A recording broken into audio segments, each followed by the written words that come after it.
빙긋 깨어있는 방송 한국의 뉴스 채널 YTN 뉴스 FM. 전원책과 함께하는 출근길 시사 프로그램 출발 새아침.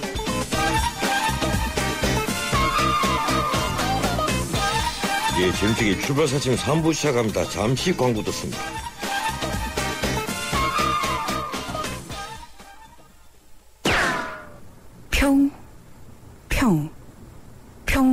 평 LTA 다 보인다. 커버가 닫혀 있어도 사람의 최신작 LG G2.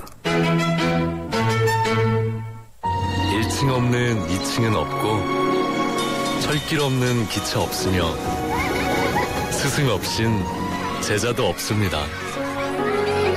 세상은 저마다의 베이스가 있습니다. 세상에 베이스가 되다. 포스코.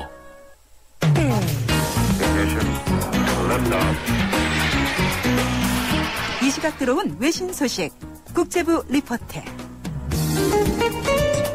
예, 국제부 연결해서 밤사이 들어온 지구촌 소식 알아보겠습니다. 박신윤 기자. 네, 국제부입니다. 예, 북한이 이달 말에 실시되는 우리 훈련이죠. 얼지 프리덤 가디언 한미 군사 훈련을 빌미로 도발에 나설 가능성이 있다는 지적이 나왔죠. 네, 미국의 북한 전문가인 외교협회 스콧 스나이더 연구원이 주장한 내용인데요.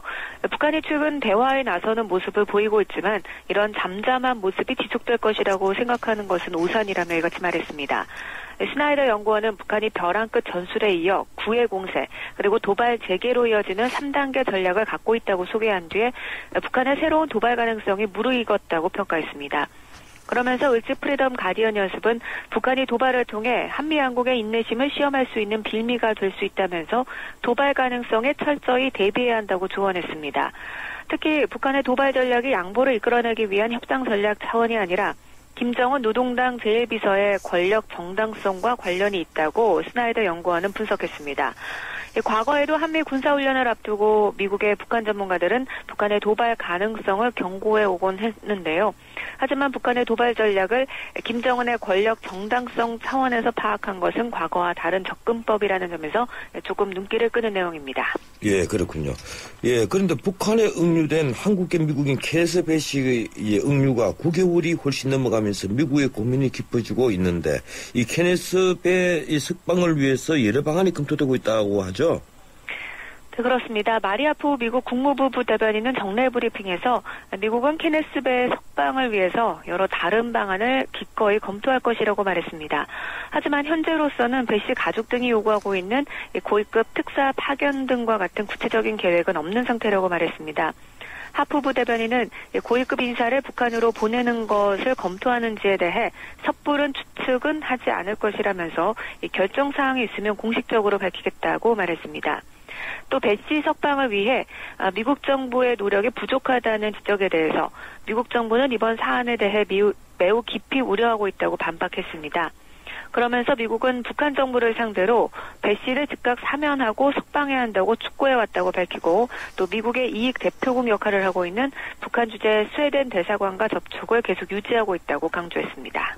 예, 올해 초 미국의 대형 항공사인 아메리칸 항공과 US 에어웨이스가 합병 계획을 발표했는데 막상 미국 법무부가 이를 제지하고 나섰죠? 네, 그렇습니다. 미국 법무부와 일부 주 검찰은 워싱턴 DC 연방법원에 경쟁 제한 가능성 등을 이유로 이번 계약의 무효화를 요구하는 독과점 금지법 소송을 제기했다고 밝혔습니다. 법무부는 성명을 통해서 이번 합병 계약으로 세계 최대 항공사가 탄생하게 되면 민간 항공업계에서 경쟁을 제한할 수 있다고 주장했습니다. 또 결과적으로는 항공 여행객들이 많은 돈을 내고 오히려 질이 낮은 서비스를 받을 우려가 있다고 덧붙였습니다. 이에 대해서 두 항공사는 성명을 내고 법무부의 주장을 반박하는 등 적극적인 대응 자세를 보이고 있습니다.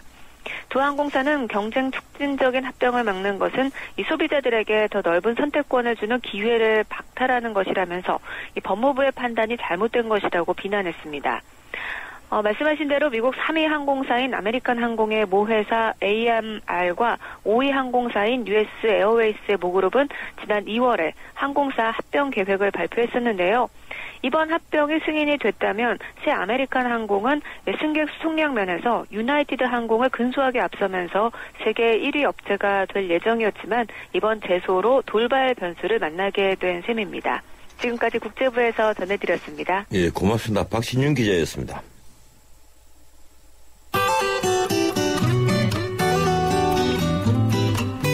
출발 새 아침 교통정보입니다. 곳곳에 출근길 정체가 이어지고 있는 가운데 다산로에 사고 소식이 있습니다. 약수역 쪽으로 청구역을 조금 지난 지점에 화물차와 오토바이가 부딪히는 사고가 났는데요. 때문에 이 부근 서행하고 있다는 시민 제보고요. 청계천로가 청계구가에서 다산교 북단까지 양방면 서행입니다. 퇴계로는 회원역에서 퇴계로 1가 구간 시속 10km 미만으로 정체가 심한 상태고요. 한강 다리들 중에는 가양대교와 성산대교, 성수대교, 영동대교, 청담대교가 각각 북단에서 남단 쪽으로 밀리고요. 한강대교가 남단에서 북단 가는데 속도를 못 내고 있습니다. 강남대로는 한남에서부터 서초 우성아파트까지 시속 20-30km 정도로 지나고 있고요. 반대쪽 뱅뱅 사거리에서 서초 우성아파트까지는 짧은 구간에서 밀리고 있습니다. 경부고속도로가 서울 시내 구간에서 어렵습니다. 서울 쪽으로는 양재에서 서초 구간, 반대쪽 한남에서 서초 구간 통과하기 어렵습니다. 지금까지 출발 새 아침 교통정보 유보연이었습니다.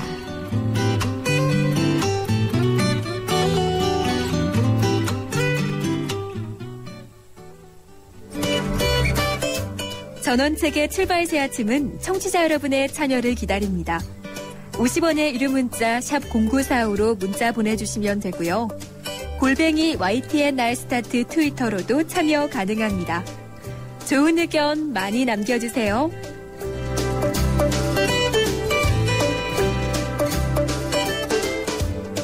내일은 광복절이죠. 일제강점기에서 벗어난 지 68주년이 되는 날입니다. 일본으로서는 패전기념일이기도 합니다. 그래서 이날 일본의 주요 인사들, 특히 정치인들이 야스쿠니 신사에 참배하는 문제가 해마다 논란이 되고 있습니다. 일본을 지키는 신을 모셨다는 야스쿠니, 한자로 하면 정국 신사입니다. 그런데 이 야스쿠니 신사에는 일본인 위패만 있는 게 아닙니다. 강제 동원됐다가 숨져서 합사된 한국인들도 있습니다. 나라를 되찾은 지 68년이 되는 지금까지 고국으로 돌아오지 못하고 있는 우리 선조들의 영혼들입니다. 내일 광복절을 맞아서 합사 취소 소송을 준비하고 있는 유가족 한 분인 박남순 선생을 전화로 연결합니다. 박 선생님 안녕하세요. 네, 안녕하세요. 예, 지난 주말에 일본에 다녀오셨죠? 네. 예, 일본에서 촛불 집회에 참가하신 걸로 알고 있습니다. 어떤 일로 가신 거였습니까? 야스쿠니 반대. 예. 와, 철폐, 우리 촛불 시위에 참석하러 다녀왔습니다. 예.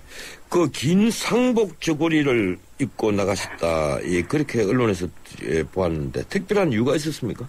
아버님이, 우리나라에서 부모님이 돌아가시면 상복을 입고 초상을 치르지 않습니까? 예. 그러는데 저희는 아버님 돌아가신 걸 뵙지도 못하고, 예. 그래서 그 행사 때 그거를 기념하고 추모하기 위해서 입었습니다. 예, 그렇군요. 이 현지 분위기가 어땠습니까? 우익들 때문에 우리 회원도 하나 돌멩이로 맞았습니다. 일본 우익들이 돌까지 던졌군요. 예. 예. 호응하는 분들은 없었습니까? 네? 호응을 해주는 그런 분들은 없었습니까? 호응하신 분들 많습니다, 일본에서. 예. 예, 변호사님들도 있고, 예. 민간단체들도 있고, 많습니다. 일본 사람들 중에도 정직한 분들이 있겠죠? 예, 많죠. 그분들이 있어서 우리가 일본을 왔다 갔다 합니다. 이 박 선생님께서 직접 일본에 가서 이런 활동을 하신 게, 아버님이 야스쿠니 신사에 지금 합사되어 있죠? 예. 예. 그 야스쿠니 신사에 합사된 한국인이 몇 분 정도가 됩니까? 약 2만 1000여 명쯤 된다고 들었습니다. 예, 굉장히 많군요.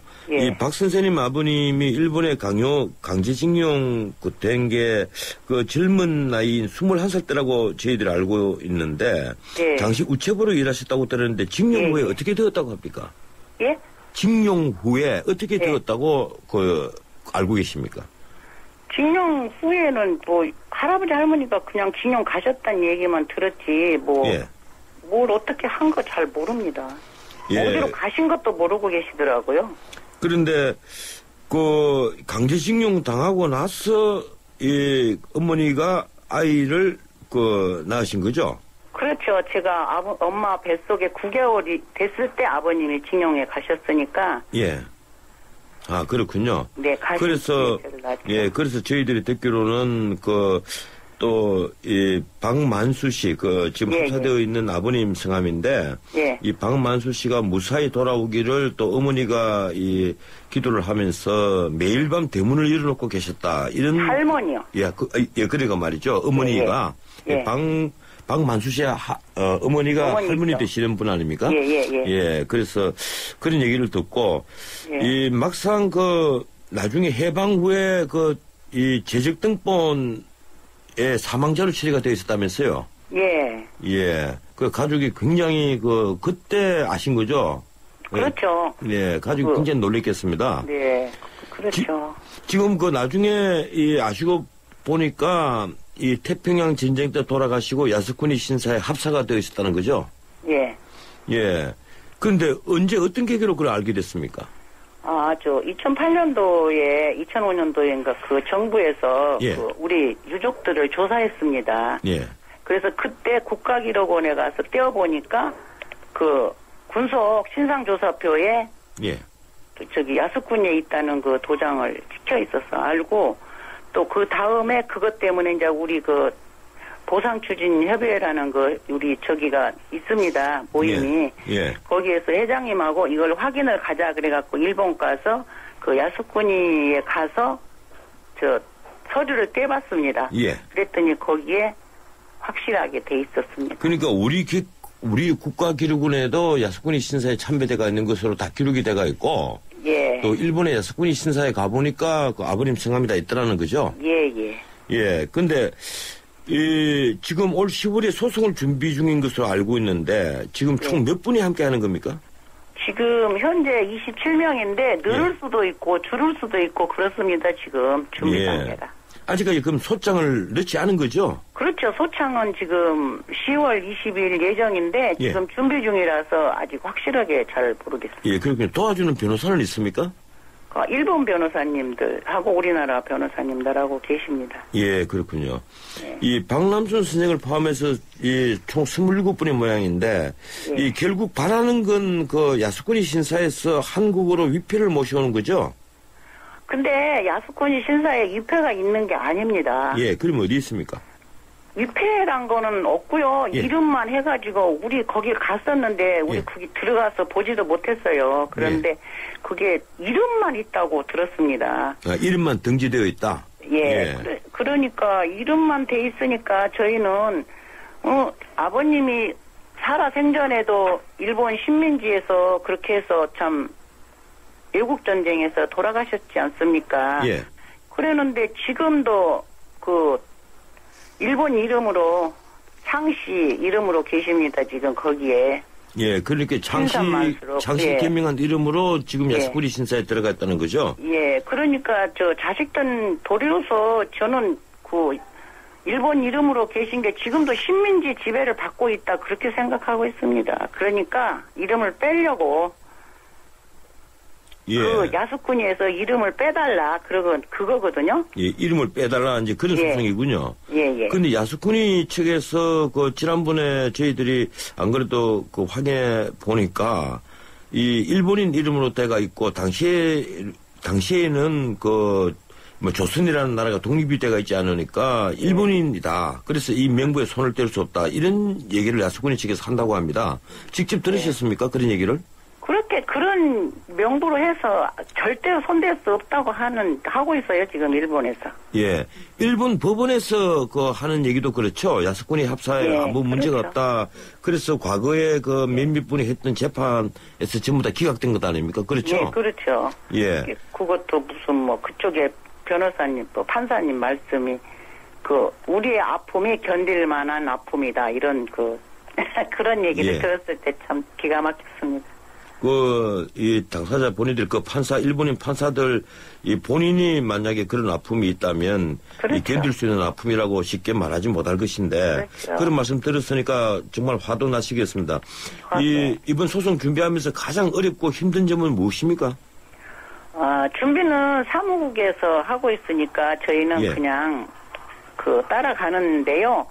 이 한국서 하는 게 아니고 일본에서 하기 때문에 저희는 일본어를 모르잖아요. 예. 그러니까 그것도 참 이게 언어도 통하지 않고 뭐가 이해가 이게 통역은 하지만 잘 이해가 잘 안 되고 그런 점이 이게 한국서 하는 재판이 아니고 일본서 하기 때문에 더 어렵습니다. 그런 게. 예. 박남순 선생님. 예, 이 야스쿠니 신사가 태평양 전쟁 일으킨 A급 전범, 1급 전범들을 합사한 곳이라는 건 알고 계시죠? 그렇죠. 그러니까 더 분하죠. 예. 그런데 지금 이 박남순 선생님 가족뿐 아니고 나머지 이 분들도 이 강제 동원된 피해자들인데 전혀 유족과 상의 없이 합사했다는 것 아닙니까? 그렇죠. 예. 이게 이제 우리 국가에서도 좀 관심을 가져야 될 문제인데 우리 정부에 항의 좀 하셨어요? 정부에서는 국회의원들한테 하러 좀 가면은 열어주지도 않습니다. 예.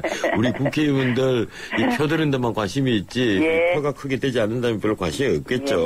맞습니다. 예, 참 씁쓸한 얘기입니다만 그렇습니다. 이 내일이 광복절인데 오늘 정말 억울한 얘기 토하고 싶은 말씀 있으시면 한 말씀 하세요. 우리 아버지 이름을 아버지가 일제시대 때 강제로 징용 가셔서 일제 이름으로 우리나라 이름은 저버리고 일제 이름으로 그곳에 있다는 게 저는 진짜 뭐라고 말할 수가 없습니다. 자식으로서. 그래서 지금 이게 일본 갈 때마다 이게 무슨 생각을 하고 가는지도 모르고 갔다 와도 무슨 생각을 하고 갔다 왔는지 잘 모르겠습니다. 근데 아버지가 하루속히 일본 정부에서나 우리 정부에서 이거를 좀 어떻게 해가지고 잘 힘써 주셔서 좀 잘 판단해 주셨으면 좋겠습니다. 예, 오늘 여기까지 듣겠습니다. 고맙습니다. 네, 감사합니다. 예, 이 강제에 징용돼서 사망한 뒤에 야스쿠니 신사에 합사되어 있는 박만수 씨 따님 박남순 선생님이었습니다. 김남주는 어떤 정수기 쓰냐고요? 쭉 청호꽃만 쓰다가 다시 청호신상 티니 29cm니까 어디든 쏙. 전기세, 렌탈료는 알뜰. 자외선 살균까지 알아서 척척. 저 김남주가 자신있게 추천합니다. 다 되는 정수기 이거스 얼음 정수기 티니 1588-2290 청호나이스. 쭉쭉쭉 50년 한결같이 쭉 쭉쭉쭉 서울에서 제주까지 쭉 쭉쭉쭉 국민 모두와 함께 앞으로도 쭉 쭉쭉쭉 그래서 저 유호정은 쭉 MG 새마을금고에 갑니다. 메이크 굿 MG 새마을금고. 김태희 씨, 케이블 광고 잘 보고 있는데요. 소개 좀 해주세요. 케이블 하면 TV밖에 몰랐는데 인터넷, 집전화, 알뜰폰, N스크린에 UHD 시범방송까지 케이블로 되는 게 엄청 많더라고요. 방송을 넘어 스마트 라이프까지 케이블의 능력엔 한계가 없습니다. 김태희가 추천하는 스마트 케이블. 예, 3부 순서 여기서 마치고 잠시 뒤에 4부 이어갑니다. 2013 충주 세계조정선수권 대회가 8월 25일부터 9월 1일까지 산금호 국제조정경기장에서 성대하게 펼쳐집니다. 한가라 내 청춘! 생명과 태양의 땅 충북, 대한민국 중심 고을 충주, 천혜의 자연경관을 배경으로 펼쳐지는 인류화합의 대제전. 지구촌 젊은이들의 도전과 열정, 그리고 화합. 5대양 6대주 80개국 2,300여 명의 선수가 인간의 한계에 도전합니다. 자연과 하나 되는 지구촌 최대 물회축제 2013 충주 세계조정선수권 대회 여러분을 초대합니다. 유빈아, 미션 준비됐어? 강수오라버니, 우리 꼭 해결해요. 저기 문 열고 냉방하는 가게가 있네? 문 열고 냉방, 아우! 전력 피크 시간 2시에서 5시. 에어컨도 쉬게 해주세요. 에잇? 왜 여기 사무실 사람들은 춥게 해놓고 긴팔을 입고 있대요? 답답한 옷차림 아웃! 여름철 26도를 꼭 지켜주세요. 이 집은 TV를 켜놓고 딴짓을 하고 있네? 무심한 전기 사용 아웃! 한 사람 배가트 절약하기 운동 모르세요? 미션 성공! 전기 만들기는 어려워도 아끼기는 참 쉽구만요. 이 캠페인은 산업통상자원부와 한국석유공사, 에너지관리공단이 함께합니다.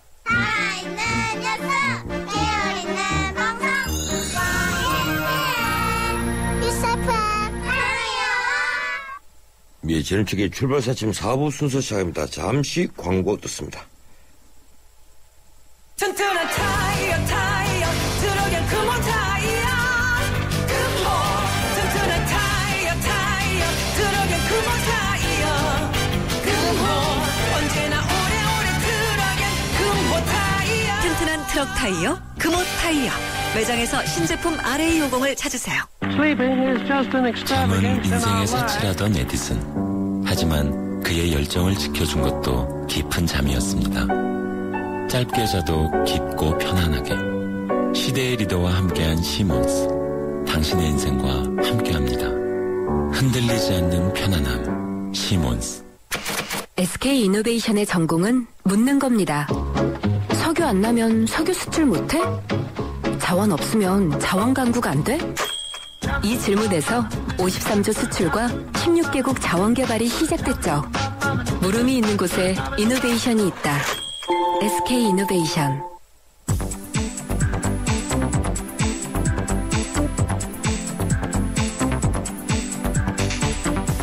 예, 이번에는 경제뉴스 알아봅니다. 한국경제신문 김현석 기자 전화 연결되어 있습니다. 안녕하세요, 김 기자님. 네, 안녕하세요. 예, 어젯밤 미국 증시 소식부터 좀 말씀해 주시죠.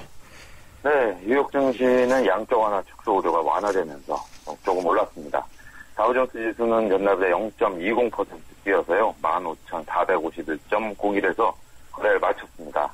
S&P 500 지수는 0.28%, 나스닥 지수는 0.39% 올랐습니다. 각종 지표가 오르면서 엇갈리면서 장 초반 하락하던 뉴욕 증시는요, 데니스 로카츠의 애틀랜타 연방준비은행 총재의 발언으로 9월 양적 완화 축소 우려가 완화되면서 상승세로 돌아섰습니다. 로카츠 총재는 어제 강연에서 9월 회의까지, 9월 공개시장위원회 회의까지는 자산 매입 축소 등의 일정을 명확히 제시할 만한 충분한 경제 지표가 나오지 않을 것이라고 이라고 말했습니다. 예. 이 같은 발언은 양적 완화 축소 시기가 시장이 예상하는 다음 달이나 10월 이거보다는 더 늦춰질 가능성이 있다. 이런 의미로 풀이됐습니다. 예. 이 연방준비은행 총재들이 돌아가면서 이제 겁을 주다가 또 우리가 완화됐다. 뭐 이런 식으로 얘기를 계속 하는군요. 그때마다 네, 증시가. 로카츠 총재는 비둘기파로 좀 알려져 있습니다. 예. 그때마다 증시가 춤을 추니까. 예, 그렇습니다. 이 국내 증시에 긍정적인 영향이 있다고 봐야 되겠군요. 예, 아무래도 좀 긍정적인 영향이 있을 것 같습니다. 어제 코스피는 삼성전자, SK하이닉스 등 IT 종목의 강세로 28.20포인트 급등해서 1913을 기록했습니다. 예. 지수가 1910선을 넘은 거는 지난 5일 이후에 6거래일 만입니다. 예, 그렇군요. 이 서민 증세 논란을 빚었던 이 세법 개정안 결국 이제 수정이 됐는데 이 자세한 내용 한 번 더 전해주시죠. 네, 세법 개정안을 원점에서 재검토하라는 대통령의 지시가 나온 뒤에 하루 만에 정부가 수정안을 내놨습니다. 기존 개정안에서는 세부담이 늘어나기 시작한 기준점이 총 금액 3,450만 원이었는데요. 예. 이를 5,500만 원으로 조정했습니다. 이에 따라 내년부터 세금을 더 내게 되는 근로자는 당초 434만 명에서 250만 명으로 줄어들게 됩니다. 절반 이하로 줄어들게 됩니다. 또 총급여 5,500만 원 초과 7천만 원까지 95만 명도 세 부담이 연간 16만 원이 아닌 2만 원에서 3만 원 정도로 조정됐습니다. 다만 연봉 7천만 원을 초과하는 110만 명 근로자 중 상위 7%는 원안대로 내년부터 세부담이 크게 늘어납니다. 정부는 세법 개정안의 다른 부분은 손대지 않았습니다. 따라서 소득공제를 받던 양육비와 교육비, 보험료 등을 세액공제를 바꾸는 것은 원안대로 추진됩니다. 또 예. 신용카드 소득공제 한도도 15%에서 10%로 축소됩니다. 예, 이 신용카드 소득공제 한도 15% 10%로 축소되는 거 환원한다고 하더니만 이게 이제 그대로 진행이 되고 결국 네. 이제 7천만 원 초과하는 110만 명만 부담을 더 크게 지는 것. 그래서 상위 7% 반발은 숫자가 적으니까 별로 부각되지 않겠죠? 네, 지금 또 경제민주화의 분위기 때문에요. 부자들이 반발할 그런 가능성 별로 없을 것 같아요. 그러면 원래 예정되었던 세수에서 얼마나 세수가 줄어드는 겁니까? 정부가 당초 예상한 세수 증가분 1조 3천억 원이었는데요. 예. 이번에 세부담 기준세에 올라가면서 세수 증가분 8,600원에 그쳐서 4,400원, 당초 계획보다 4,400억 원이 부족하게 됐습니다. 예. 정부는 이 부족분을 대기업과 고소득 자영업자에 대한 세무조사 강화 등을 통해 메우기로 했습니다. 그래서 국세청이 당장 세무조사를 대폭 늘리기로 이렇게 좀 또 발표가 나오고 있습니다. 하지만 올 상반기 세수가 기업들의 실적 하락 등으로 올해 예산 대비 벌써 9조 4천억 원이 덜 거친 판이어서 예. 세무조사 강화 등 이런 일회성 땜주식 방식으로는 이런 결손을 막을 수 있을까 이런 우려가 나옵니다. 정부와 여당은 이제라도 복지 공약을 수정하든지 아니면 증세가 불가피하다 이런 점을 인정하고 국민의 이해를 구해야 하겠습니다. 심지어 심상정 의원까지도 이 증세가 불가피하다는 점을 빨리 밝히고 국민의 이해를 구해야 된다 이런 주장을 했더군요. 예, 네. 이 산업체와 각 가정의 눈물겨운 절전 노력 때문에 지금 전력 위기를 아슬아슬하게 넘기고 있는데 이 과정에서 또 적지 않은 비용을 쓰고 있죠. 네, 정부가 전력수를 줄이기 위해 지출한 돈이 하루 40억 원에 달하는 걸로 나타났습니다. 예. 지난 월요일부터 오늘까지 사흘 동안만 120억 원을 넘을 것으로 보입니다. 지난 12일에만 산업계의 전력수를 줄이는 데 쓴 금액이 41억 원이었는데요. 기업체 조업 시간을 조정해서 부하를 줄이는 데 18억 원이 쓰였고요. 민간의 그 자가 발전기 가동에 14억 원이 지출됐습니다. 이 비용은 모두 전력기술 개발 등을 위해 조성된 전력산업 기반 기금에서 충당됩니다. 결국 이 기금은 전기요금의 3.7%를 따로 징수해서 조성되고 있기 때문에 결국 국민과 기업이 부담한 셈입니다. 예, 그렇군요. 이 대표적인 규정 노조로 꼽히는 현대자동차, 기아자동차, 이 노조가 또 파업에 들어간다면서요? 네, 어제 그 현대자동차, 기아자동차 노조가요, 파업 찬반 투표를 벌였고요. 오늘 새벽에 가결됐습니다. 노조는 올해 임단협에서 기본금 13만 원 인상. 예, 여보세요? 순이익의 30%. 여보세요? 예. 이 네. 대표적인, 죄송합니다. 이게 네. 지금 조금 사고가 벌어졌었는데요. 네. 지금 대표적인 현대차, 기아차 노조, 지금 파업에 들어간다면서요? 네. 현대차 기아자동차 노조가요, 어제 파업 찬반 투표를 벌였고요. 오늘 새벽에 투표가 가결됐습니다. 노조는 올해 임단협에서 기본급 13만 원 인상, 순이익의 30%, 즉 1인당 성과급 약 3,400만 원 지급, 예. 퇴직금 누진제 보장, 완전 고용 합의서 체결, 대학에 미진학한 자녀의 취업 지원을 위한 지원금 1,000만 원 등을 요구했습니다. 또 노조 간부의 면책 특권 강화, 정년 61세 연장 등도 같이 요구했습니다. 이 같은 요구안이 받아들이지 않자 이 파업 찬반 투표에 들어간 건데요. 파업은 오늘 20일부터 시작됩니다. 예, 그렇군요. 고맙습니다. 여기까지 듣도록 하겠습니다. 네. 예, 지금까지 김경일수 한국경제신문 김민석 기자였습니다. 뉴스의 체감 온도를 높여드립니다. 전원책의 출발 새 아침.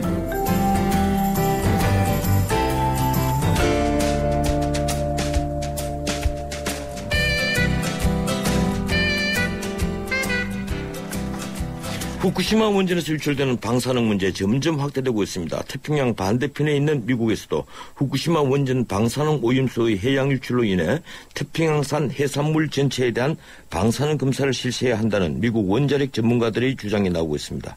하루 300톤의 고농도 방사능 오염수가 후쿠시마 앞바다로 흘러들어가고 있는 상황. 일본 정부는 비상사태로 치닫고 있다고 발표하고 있는데요. 예, 이에 반해 우리 정부의 대응이 구체적이지 않아서 국민들이 불안감이 커지고 있습니다. 오염에 대한 예측과 대응이 없는 것 아니냐 이런 불안과 비판인데요. 이와 관련해서 어제 민주당 장하나 의원이 정홍원 총리의 사과를 요구하면서 강하게 이 문제를 제기했습니다. 전화로 자세한 이야기 들어봅니다. 장 의원님 안녕하세요. 네, 안녕하십니까. 예, 지난주 우리 방송에서도 계속 이 문제를 제기를 했는데요. 이 무엇보다도 네네. 정부가 일단 안심해도 된다는 이런 입장을 계속 밝히고 있습니다. 어제 정 총리에게 대국민 사과를 하라고 요구까지 하셨는데 정부 대응 뭐가 문제입니까?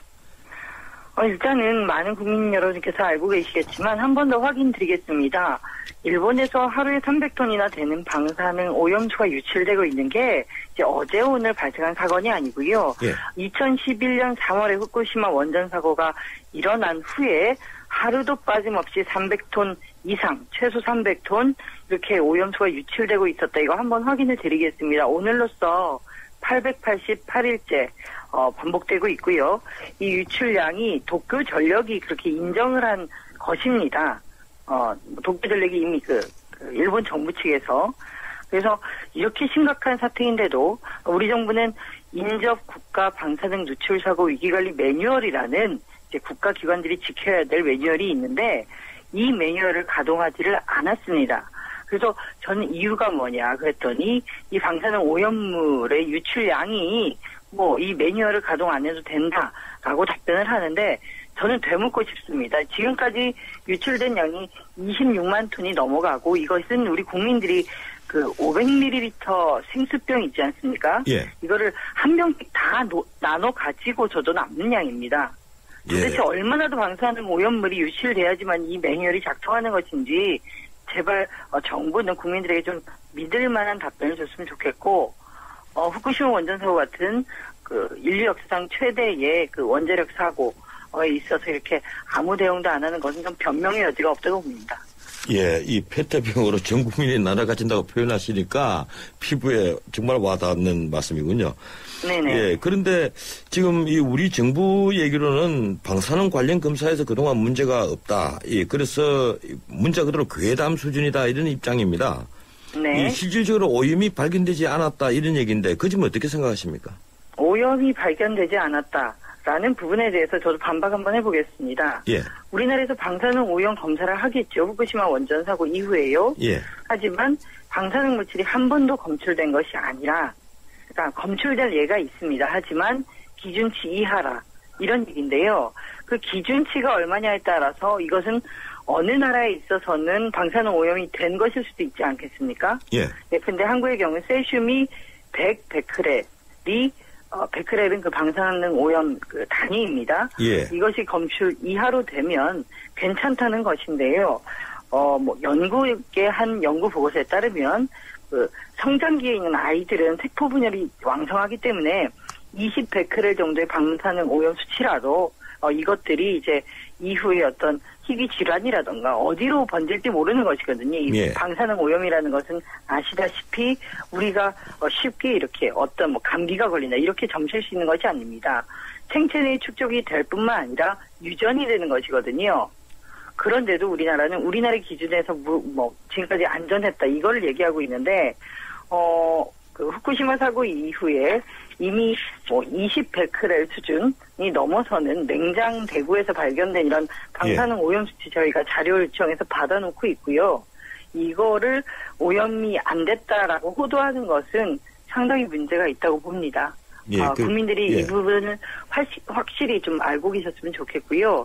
또 일단 국민들이 불안해하는데 국민들에게 뭐 괴담 유포하고 있다. 괴담 유포자를 처벌한다는 게 총리의 발언입니다. 예. 저는 일본의 최인적 국가로서 일단 얼만큼 오염됐는지 사실 확인이 안 된 경우 수입 전면 금지를 하고 국민들에게 일본산 또는 태평양에서 나온 산물에 대해서 조심하라고 정부가 먼저 알리고 그래야지 맞지 국민들이 지금 불안에 떨고 있는데 이게 괴담 유포다 이렇게 하는 발상은요.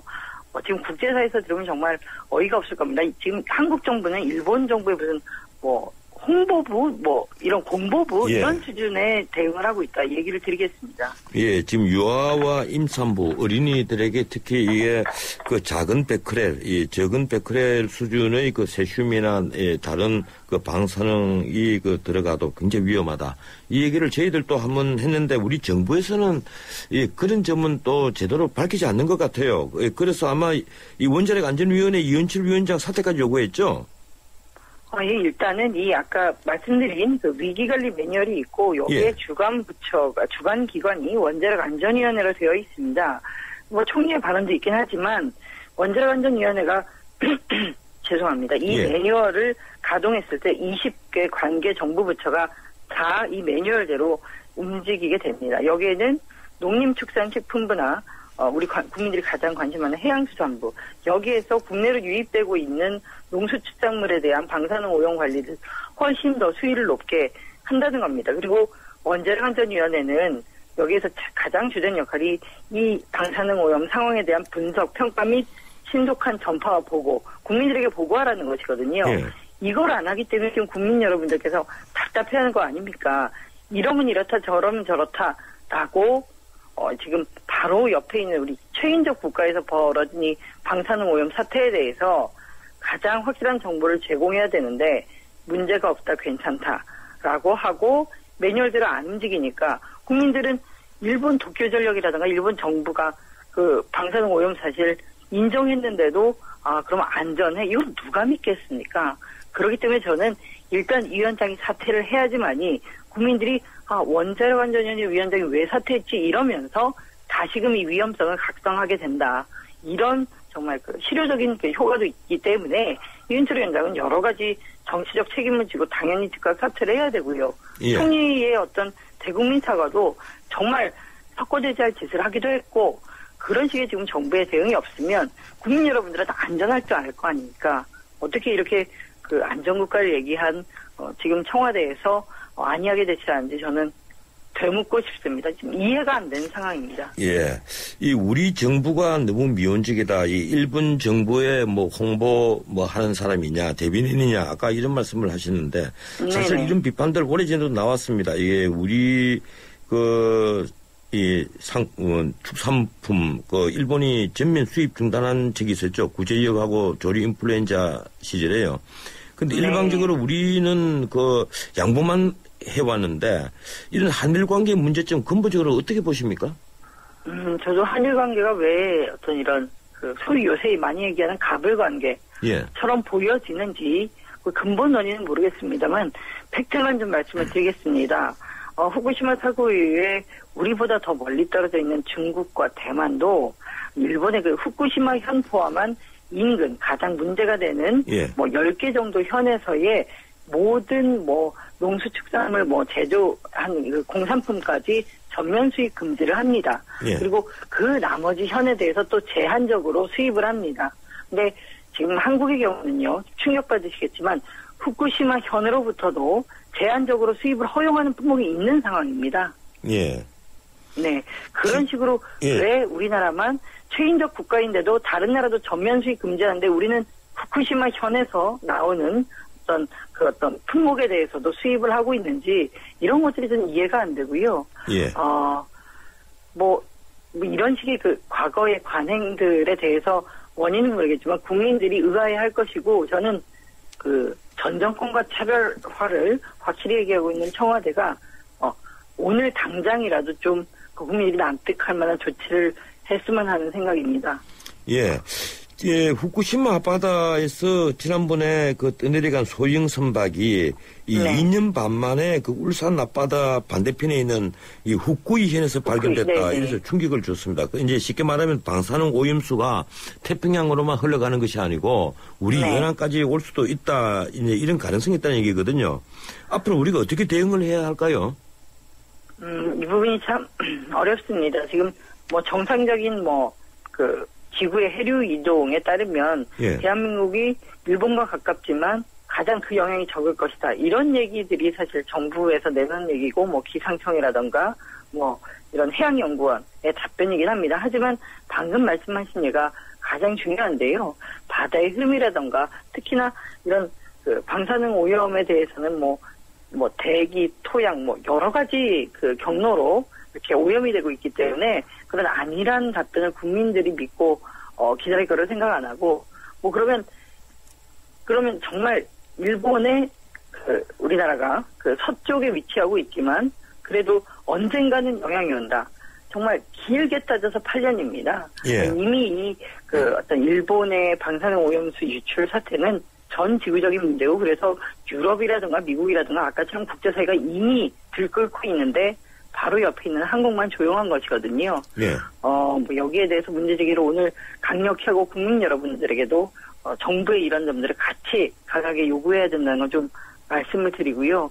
저는 일단은 이런 위험이 있을 때는 우리가 선제적으로 안전조치를 하고 이후에 안전하다는 게 판명됐을 때 그때 일본산이든 태평양산이든 그때 좀 더 우리가 마음 편하게 이용해도 되지 않겠습니까? 근데 밝혀지지도 않았는데 지금 아직 방사능 오염 수치에 대해서 우리가 정확한 자료도 없으면서 안전하다고 이런 얘기하는 현재의 상황에서 국민 여러분들에게 말씀을 드리겠습니다. 일단은 일본산뿐만 아니라 이제 원양산에 대해서 우리가 좀 조심을 해야 될 필요가 있고 아까 말씀드렸다시피 후쿠시마 사고 이후에 3년 동안 좀 그 방사능 오염 수치가 높게 나온 품목이 특히나 그 냉장 명태였습니다. 일본산. 그래서 죄송합니다. 냉장 대구 품목이었습니다. 어쨌든 이런 예가 있고 하기 때문에 이런 우리 그 식사생활 부분에 있어서 좀 확실히 주의를 해주십사고 제가 말씀을 드리고요. 일단은 방사성 물질을 검역하는데 비상진료에 대한 다른 물자라던가 또 그런 어떤 인력, 전문 인력들 그리고 또 검역에 대한 전문 기기들 이런 것들을 좀 지금 정부에서는 좀 확실히 그런데 예산도 급히 투입을 하고 마련해야 된다. 이런 제안 좀 드리고요. 또 원산지 표시 단속하는 국립수산물 품질관리원이라는 게 있는데요. 총 75만 개 업소를 지금 관할을 하고 있습니다. 근데 직원이 총 202명입니다. 이래놓고 전수조사하고 있다, 안전하다라고 얘기할 게 아니라 일단 이런데 아주 안정적으로 인력과 예산을 투입하는 것으로서 오히려 국민 여러분들에게 좀 책임 있는 모습 보여야 된다고 생각을 합니다. 고맙습니다. 시간상 여기까지 듣도록 하겠습니다. 네, 감사합니다. 지금까지 민주당 장하나 의원이었습니다. 특히 이게 그 3,000도가 넘는 원자로 이 멜트다운 현상이 벌어진다고 하죠. 땅 속으로 계속 녹아내린다는 겁니다. 이 방사능 유출 안전, 우리 정부가 좀 더 관심을 기울여줬으면 좋겠습니다. 그리고 경제뉴스 브리핑에서 전화 상태가 매끄럽지 못했습니다. 죄송하다는 양해 말씀을 드리겠습니다. 대출금리 유형부터 대출 종목까지 모두 당신에 의해 결정된다. 이것이 현대 에이블론. 놀라운 건 당신의 가능성이 높아졌다는 것. 대출의 새로운 변화. 현대증권에서 시작합니다. 에이블 현대증권. 담보유지 비율 미달 시 이미 처분될 수 있으며 주가 하락 시 투자 손실이 확대될 수 있습니다. 소녀시대 서연이에요. 자도 피곤하다는 우리 아빠. 어떤 침대로 바꿔드리죠? 과하게 물어봐. 굿잠을 자야 아침이 쌩쌩해지지. 침대는 가구가 아냐. 침대 과학 에이스 침대. 아빠 해봐 굿잠. 지금 PYL을 리스 렌트하시면 1년 뒤 새로운 모델로 바꿔드립니다. 아이서티는 벨로스터로, 벨로스터는 아이서티로, 아이포티는 아이포티 스타일은 그랜저 산타페로. 이게 가능해? 그럼 PYL이니까. 갖는 법조차 유니크한 PYL.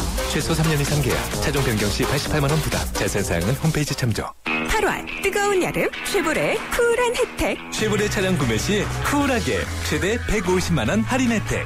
올란도 캡티바 트랙스 구매 시 쿨한 캠핑용 차량 그늘막 지원. 스파크 구매 시 최대 36개월 무이자 할부. 쉐보레 썸머 페스티벌. 전시장 및 홈페이지 참조. 8월 31일까지 스파크 S 제외. 내일 8월 15일은 광복절이자 건국기념일이기도 합니다. 우리나라는 문명국으로서 건국기념일이 없는 거의 유일한 나라입니다. 어떤 분들은 우리가 반쪽짜리 건국을 했기에 또 어떤 분들은 상해 임정 수립일이 건국일이기 때문에 이 8월 15일을 정부 수립을 건국으로 볼 수 없다고 말합니다. 그러나 한반도에서 영토, 국민 주권이라는 국가의 세 요소를 갖추고 처음으로 왕이 지배하지 않는 민주공화국 체제로 출범한 대한민국을 두고 정통성이 없다면 그건 말이 되지 않습니다. 그건 스스로에 대한 모독입니다. 좌우를 떠나서 8월 15일이 광복절뿐만 아니라 건국기념일이 돼서 문명국으로서 국격을 갖췄으면 합니다. 오늘은 여기까지입니다. 전원책의 출발새 아침 지금까지 진행의 전원책 변호사였습니다.